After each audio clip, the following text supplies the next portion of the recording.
Hi, welcome back to my channel. I want to do a little video on limerance as a concept that I've just learned about, and I literally can relate to it massively, I would say.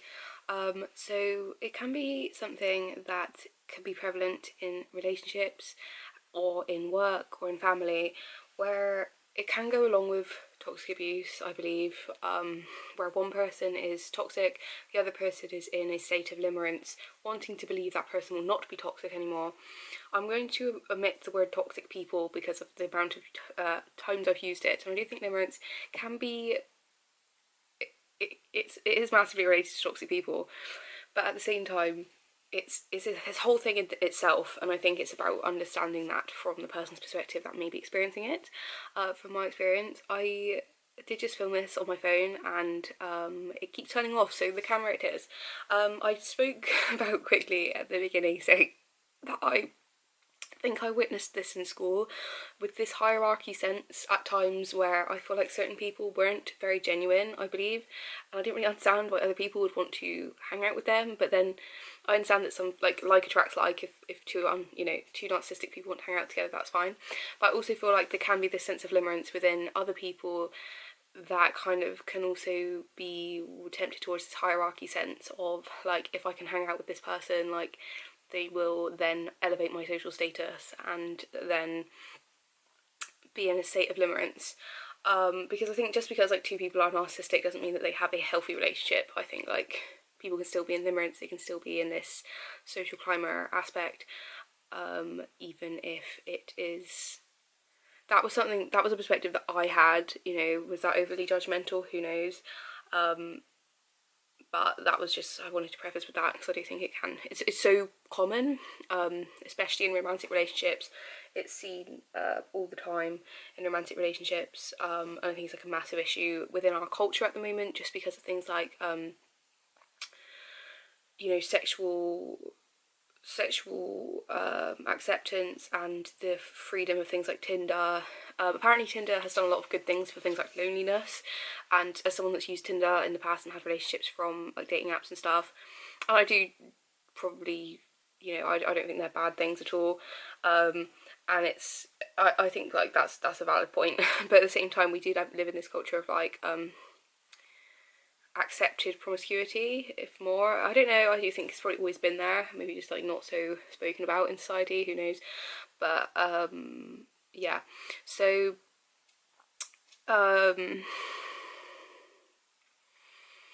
yes, it can be a sense of like, if you're brought up with this, not with like a narcissistic parent, for example, you can have this like godlike projection. For toxic parents, they like godlike projections, like that's how they, that's what they see. Sorry, that's what they like to be seen as. Like, it's normal for children to make their parents godlike in their own eyes, because that's all children know. But so a toxic parent will milk this and kind of, perpetuate it through many different toxic means that are narcissistic. And so then I think it almost leads naturally onto wanting to do this as an adult, to want to idolize someone and see them on this sort of like godlike pedestal in some way, even if it's just to subconsciously break a cycle of actually doing that and recognize almost what you're doing. Because sometimes, because we do work on a 95% subconscious state, it can be this level of you don't almost know what you're doing. As I said, it's very common. This can happen. You can not be consciously aware of what you're actually doing. You just know that you want to do it, or that it's something that you've been programmed to do and conditioned to do. There is this sense I learned recently as well, if you're trying to treat in a conditioned behaviour, again, I'm not a psychologist, but it's still an interesting piece of nugget of information to put into it. I think if you're trying to put a conditioned behaviour in the box of an addictive behaviour, for example, if you've got like a long past of conditioned abuse, and you see yourself as being addicted to toxic people, cutting yourself off cold turkey from toxic people, I don't know if it would work, because you might just then move back into toxic relationships because it's the conditioning that you're in, unless you work really hard to change that conditioning, but conditioning takes years and years to break often. So it can also, but it's this sense of it's not a loving idea. It's a sense of idolatry almost to be in limerence about someone. You can have a relationship with someone in real life and also have limerence around them. Because it's not a loving situation though. I personally would like to think of myself as being a loving person. I would want to be a loving person. Doesn't mean that I'd want to be friends with every person. Jesus wasn't friends with every person. But it's this sense of like when you are sort of loving towards another person, I think you don't necessarily have to actually be friends with them. Like it's just a sense of like, it's like with your parents, but you can do things that aren't not loving, if you know what I mean. You can make healthy action to kind of be as loving as you can, but sorry, there's like ants on my table. So yeah, there's this sense of that, because yeah, it's not a loving thing to put someone on a pedestal. You're not kind of, because sometimes you can believe that you want a relationship with someone or something when you actually just want to have that validation of what that limerence brings you, because limerence can bring a sense of purpose to you in what you're actually going for or what you're getting from the limerence, and it can be based on something very genuine in needs rather than just some, like, it's not it won't be a superficial thing. Like it can be a superficial thing depending on the type of person you are. Superficial things matter a lot more, I think, to narcissistic people that have a higher need for ego validation and stuff, whereas if you're maybe less narcissistic, your need might just be to be seen, to be validated. I think when I was in this sense of limerence with narcissistic people, I think it was this sense of validation I was getting almost from having a narcissistic parent, to have a narcissistic partner, to think I've experienced this narcissism, this abuse. It just kind of sounds a bit weird. I don't mean it quite like that, but like it's almost like you're kind of it's quite common, I think, to just want to break a cycle, want to break a negative pattern, just because like you're conditioned in a certain way. Do you know what I mean? It's just kind of natural, I think, to want to gravitate towards people that resemble what you've been conditioned with. So yeah, I think it is this like, but yeah, I just want to put this in there because I did put this in my other video, that it's the same with like honouring your parents, for example. When you're young, you're supposed to obey your parents. When you get older, you're supposed to honour your parents. I think if you have a toxic parent or toxic parents, it's important about, like for me, it's like I'm honouring my parents by not talking to them. Like that's the way I honour them and the way I'm going to be most loving through my own means, because you can only control what you can control. I can't control a toxic person's behaviour, but I can control my reaction to it and what I choose to engage in with that person. So it can be a case of like you know, that's the way that I choose to do it. And I think the same has to go with partners and stuff, but something different kind of, but let's not digress too far. It can also be a sense of like you get a purpose from this limerence that you are engaging in. For example, it can be validation. It can be a sense of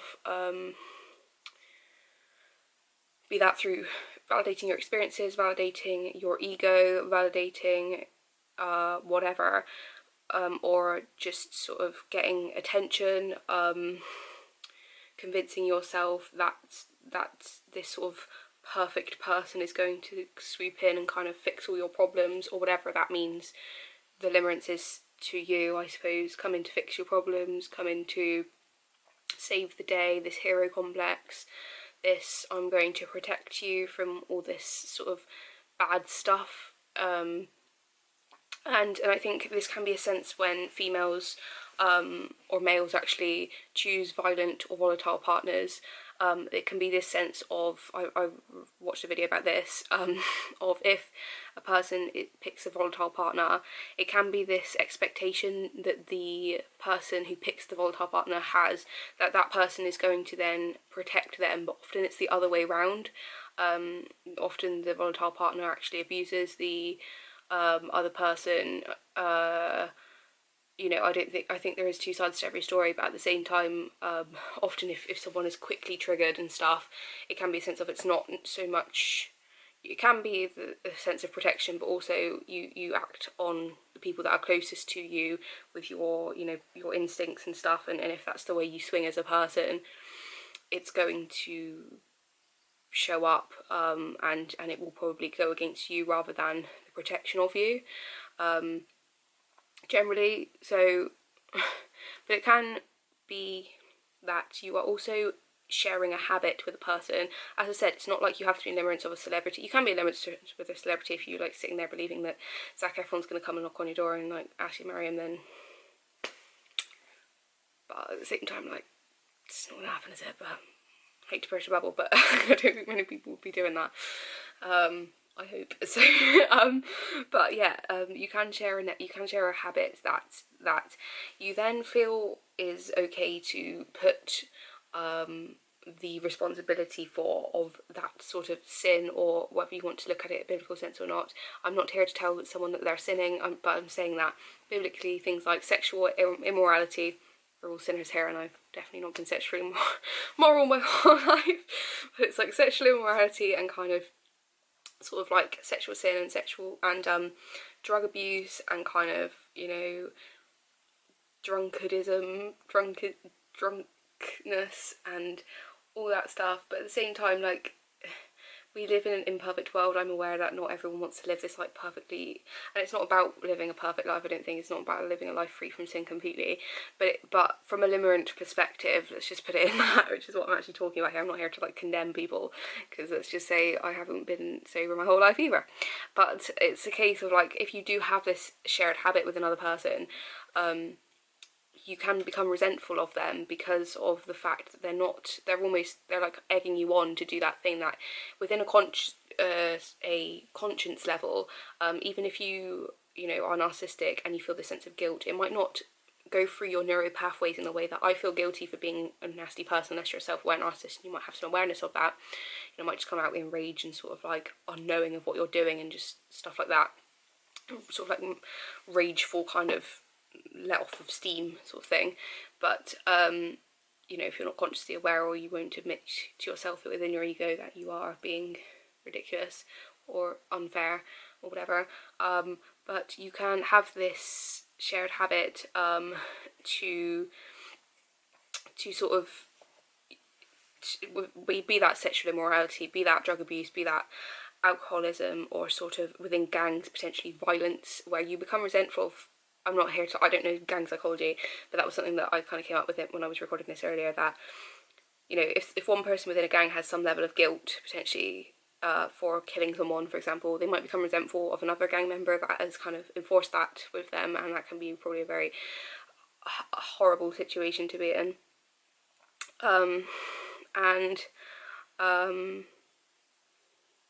Yeah, it kind of releases this sort of responsibility of having to take responsibility for your own actions. And I think we all probably have this sort of like desire to do that. We all kind of want to live in this place where we don't have any responsibility for our actions sometimes, and we all do. And I think it's healthy to have like times where you go out drinking on a genuine, worldly, realistic level. None of us are perfect. We live in an imperfect world, and things like, you know, if lockdown's taught me anything, things like clubs and stuff, they serve a purpose in people's mental well-being and stuff. And I don't think things like that are wrong, but at all.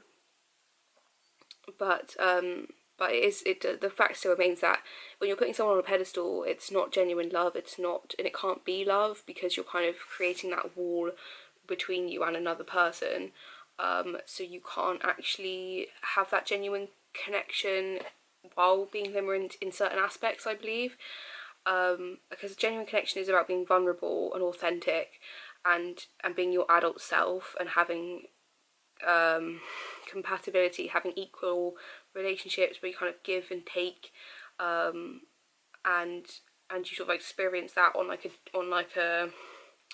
a one-to-one level, and not kind of sort of sit in this limerent space through it, like so yeah, and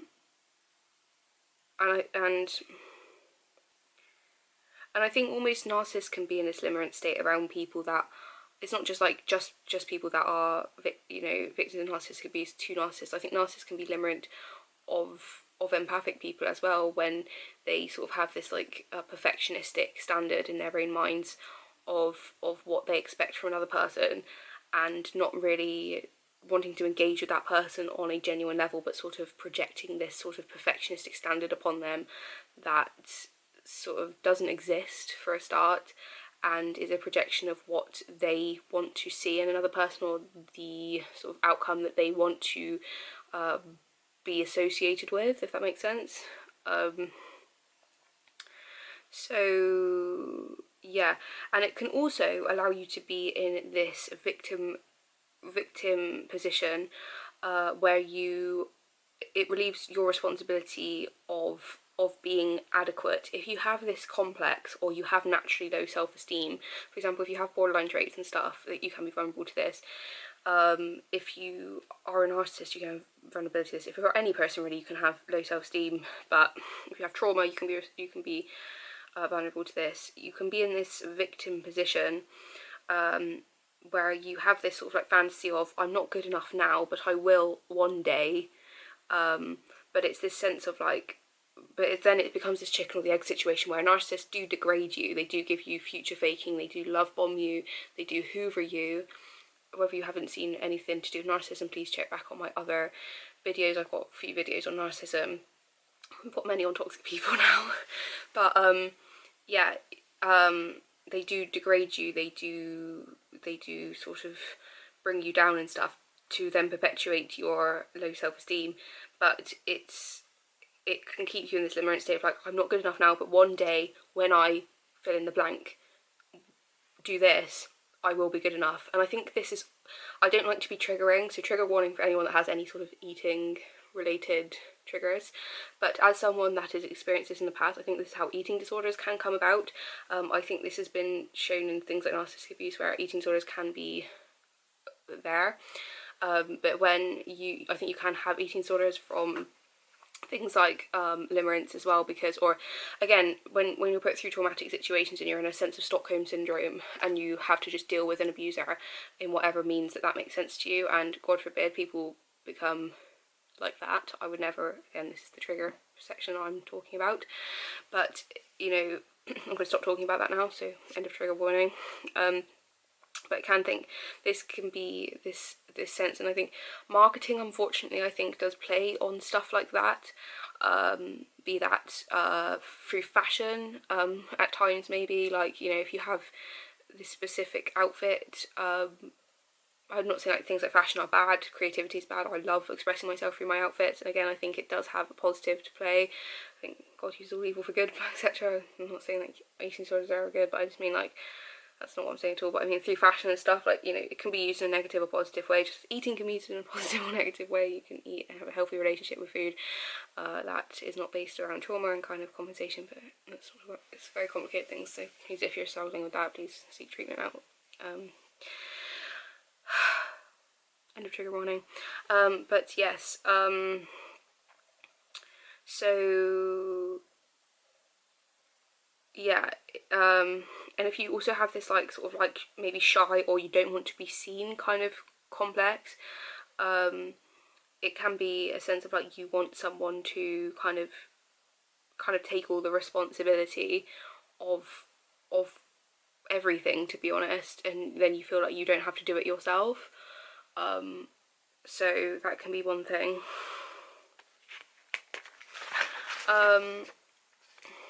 And it's also about differentiating. I have done a video which I will probably upload, or maybe re-record and upload, about the difference between appreciation, love, and a couple of other things. But it is very important to express yourself and the way that you feel towards other people, because it can compound into this limerent state if not addressed. Things like appreciation, it can become an expectation when you are left with that appreciation. Because this is kind of the solution of how to deal with limerence. Having radical honesty and not becoming resentful towards people, because when you have an expectation I think I've also done a video, I think I've lost it though. I did do a video recently. It's not like, I think I can probably explain it briefly in like one sentence, to be fair. I might re-record it, but it's just about this like level of anger that people have and the reasons. I might re-record that video actually, that's actually not a bad idea, so I'll probably re-record that video about anger, because I've lost a load of my videos. Yeah, it can be this sense of like, yeah, it can create an expectation which can be toxic, because if a person isn't by nature something that you want them to be, and you try and force them to be that way, it can become very toxic, because you're getting very frustrated, and then therefore you'll naturally act out at that other person sometimes for not allowing you to fully engage in that fantasy even when you're with them. Apparently this is very, very common, and it's not just something that a few people do if they've been really messed up. Like, it's so common, whether you've been brought up with narcissistic abuse or any type of abuse, or whether you just have an expectation towards a person, or you just have a certain need that you feel is being met through limerence towards another person. For example, you can just be appreciative of certain things. Like, if you've had a relationship with someone which you're in a limerence state with, you know, you may be appreciative towards them because they sort of, you might feel, allow you to engage in that fantasy with them in real life, if you like, because but then you can't, another person can't stop you from thinking how you want to think. If you want to be limerent with them, whether you're being overt, I think that's just something I don't think you can be overtly limerent with someone in real life. Like, you can, and some people will kind of go along with because narcissists, they mirror back to you what they perceive that you want. So yeah, that can obviously perpetuate a sense of limerence. So feelings of like saying nice things to you in a love bombing phase, for example, you can be appreciative of them for that, because everyone likes to hear nice things, whether it's through narcissistic abuse or not. You know, usually they're things that are actually genuinely good about you, and they're just affirmation. You know, obviously through narcissistic abuse you're going to find that the degradation and discard is going to be inevitable, and the abuse will come, but initially you may feel appreciative of the nice things that have been said to you, the good things that have been done for you, the positive experiences that you had through that love bombing phase and stuff. And this can be also a sense of coercive abuse that stuff can come through. Obviously this love bombing, like pruning and grooming phase to see whether they can get what they want, but then obviously narcissists maybe can live more healthily with other narcissists if they have that sort of like reciprocal understanding. But anyway, religious conditioning, I don't know why I said that. So also things like through like sexual immorality and stuff, if you want to get like, let's use the biblical phrase, you know, casual sex, let's put it, you can obviously be appreciative of them for the physical touch that you may experience through them, and the safety that you may experience through that, or kind of, whether safety or sort of like whatever kind of positive attributes that you might get from that sort of side of things. But it's important not to create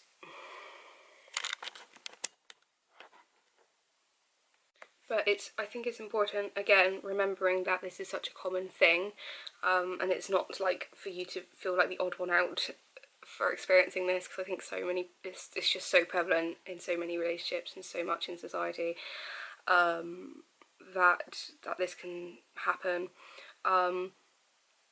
where you are in a state of limerence. All people, I think, can experience limerence, narcissistic, toxic, healthy, whatever. I think all people can experience limerence, and I think it's something for so many people to be aware of, but so yeah, it's important, I think, not to set expectations based on your appreciation though, because if you don't express that appreciation, it can become a toxic expectation that you allow yourself to sort of even indulge in, if you like. I don't think there's anything wrong with indulging in things, even limerence to an extent.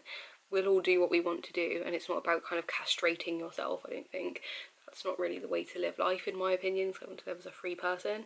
But at the same time, on a level of wanting to be out of limerence and sort of tackle that in some way, it can be a sense of not wanting to build sort of on top of these appreciative aspects an expectation. For example, if you felt like you were getting a lot of, you know, you can have friends with benefits, for example, and you know they might be down for that whenever they're free or whatever, you can then have this expectation of like they will always want to do this, or you might see them as more of a sexual object to you rather than a person, you know, and that's not fair to the person, in my opinion. It's not fair to actually, it's using at the end of the day. It's just not really a great thing to be doing, necessarily. Obviously everyone will do what they want to do, that's what it is, but but yeah, it's important to not set that expectation, because if then they're not in the mood to do that, you might get very frustrated and angry because you've almost allowed yourself that entitlement of giving yourself that position of like, they're like here to do that for me or with me, you know, like that's what their position is in life, and that's not the case. You know, they're their own person, their own right. Also, if they've love bombed you in the past, you can have this sense of like, is love bombing by nature is love bombing, like at the beginning of a relationship or throughout the relationship after a discard and stuff. There's this cycle of abuse which kind of talks about love bombing, and then arguments, calmness, or like distance, calmness, love bombing, abuse. You know, this cycle of love bombing will inevitably happen with narcissistic people.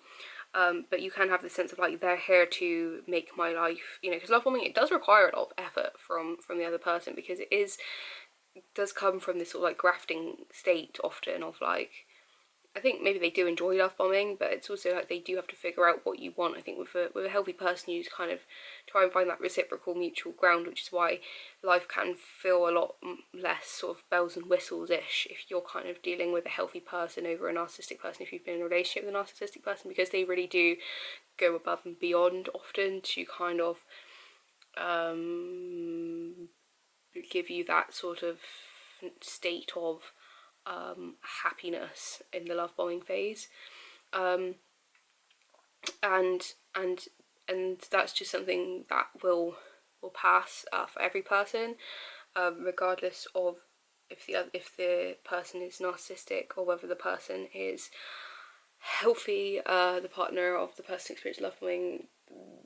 So but yeah, you kind of have the sense of like, this person's here to serve me, you know. If they've love bombed you massively, you can have the sense of like, they will always love bomb me, and obviously through narcissistic abuse you will figure out quite quickly with a narcissist that is not the case. They do not love bomb you consistently. It does turn to degradation and discard and abuse through all stages of narcissistic abuse. So also, if you're appreciative to them, because not all people, you know, not all aspects of narcissists are bad, not all aspects of any person is bad. We all have good and bad sides, but it's just about the patterns, being aware of. Yeah, it's just about the patterns, being aware of the patterns, so you can be more sort of smart, I suppose, if you want to, about going about life. And it's, again, what comes with narcissistic abuse recovery, it can be kind of it's complicated. It takes a while to learn. I think the same with limerence sort of stuff, and just anything in life really. To learn it is an effort, but at the same time it's worth it a lot of the time. Sometimes it can be interesting to actually know what the answer to a problem is if you're a bit of a problem solver. The last thing, so say if the association of loneliness for you, you can build this expectation of like, they're always going to be there to satiate my loneliness, and it's just putting another person responsible for your own needs where really you should be, I don't think there's anything wrong with healthy dependence, and I don't think there's anything wrong with someone satiating your loneliness. I think that's why, but it's important to do that with the right person for the right reasons, and it's not just about getting into an unhealthy relationship so you're not lonely, rather than actually tackling the core issue of loneliness and saying, is there something I can do on a more daily basis to actually tackle my loneliness, rather than just rely on an unhealthy person for, you know, sexual relations or whatever, for example, to but you know, things like relationships and stuff, they can be a massive predictor of whether a person is lonely in general life. Apparently, statistically, like, you're a lot less likely to be lonely if you're in a relationship. But again, you can attract unhealthy relationships just to get over that sense of like loneliness and the benefits that come from relationships. And something that I've seen online a lot recently is that, you know, one aspect of relationships, for example the romance side of it, can be really honed in on and kind of overly sort of engaged with, where you're, you know, for a healthy sort of well-rounded relationship, it's supposed to have aspects of a lot of positives and a lot of well-roundedness for it to be sustainable and kind of long-term and stuff. I don't think there's anything wrong with building yourself up to that. I don't think many of us go from just like no relationships to the marriage relationships. You do have to, I think a lot of my past relationships have helped me learn on almost a stepping stone level of, you know, what I've actually needed to learn about relationships to then progress to the next one that kind of brings me closer and closer to a more well-rounded relationship. So I think it does take time to move up the levels of things like relationships, and that's fine. I think we do all learn by contrast in that sense. You know, we don't want to hurt another person, but it's just sometimes how it goes, unfortunately. And yeah, I think like when you are, I think that's also a nice level if you've gone through an unhealthy or, you know, stressful or kind of very, very sad breakup or whatever, to realise that there is sort of light at the end of the tunnel, and there will obviously hopefully be another person that will kind of take you into a different aspect. I think I've gone through terrible breakups in the past, of which I don't forget that person. I think, you know, it's not like I think about them every day, but I think with people that you've loved in the past, narcissistic or not, because I think you can love a narcissistic person, it just means it doesn't work, you still have the memories of that person, and it's not necessarily that you might think fondly of them or not, but it's just like they do still live in your memory, and like it's like it's not that they never existed, you know. I think that can be a really sad thing about grieving relationships, especially when they've been unhealthy and toxic, to think like they're just dead to you or something. You know, God forbid they do actually die, because that does happen. God forbid people that are actually married and they lose their spouse. Can't imagine how awful that is. But, you know, just because you don't see them anymore, it might be a sense of death of the relationship, but it doesn't mean that they don't obviously still exist, that you didn't have those real tangible times of goodness, even if they were based on things like love bombing. But it might just be a sense of like, if you want to avoid the narcissistic abuse aspect in the future, just don't go for people that love bomb you. But it doesn't mean that just because they had that aspect of their personality that you didn't find a lot of goodness within that person, and that you don't live on in their memory at the same time.